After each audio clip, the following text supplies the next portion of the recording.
Ironisnya, kondisi jalan kita yang sudah tidak aman ini, orang masih sibuk main HP, kanan sebelah kanan tidak setir, kanan kiri ya. Di depan tronton, belakang trailer. Mobilnya LCGC yang kecil tuh Pak.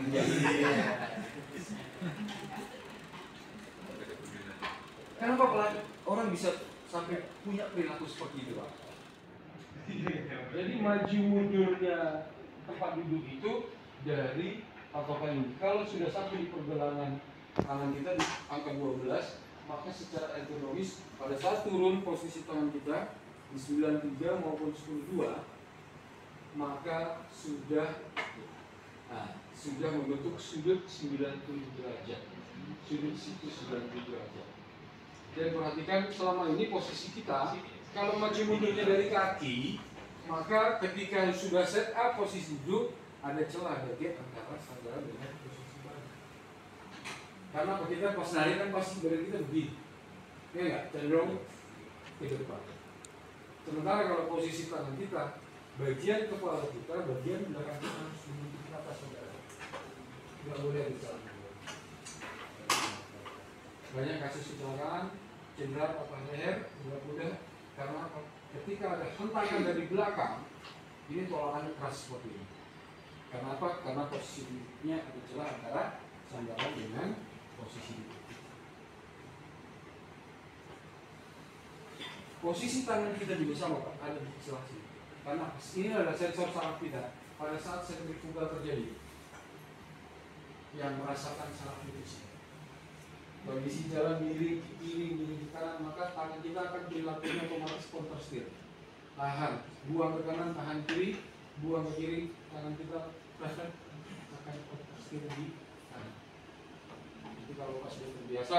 Nah, ada satu pertanyaan lagi nih Pak, kenapa di situ yang direkomendasi standar safety-nya posisi tangan kita pada saat pegang setir ada di arah jarum jam 93 maupun 10. Flatly touch to the ground. Ya, flatly menyentuh merata ke bagian permukaan. Untuk kendaraan yang tekanan anginnya kelebihan, dia akan bentuk seperti ini. Dia hanya menyentuh di permukaan di celah yang bagian tengah saja, tapaknya. Makanya cenderung Bapak Ibu suka perhatikan kenapa ban tapak itu habisnya yang tengah saja. Ada yang habisnya di pinggir aja karena sering kurang tekanan ini. Gitu. Kalau yang sering cepat habis di tengah, ini karena tekanan anginnya sering tinggi. Ada botak tengah, ada botak pinggir. Gitu.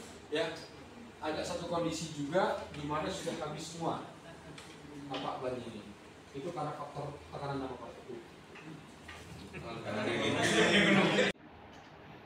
Flatly touch to the ground.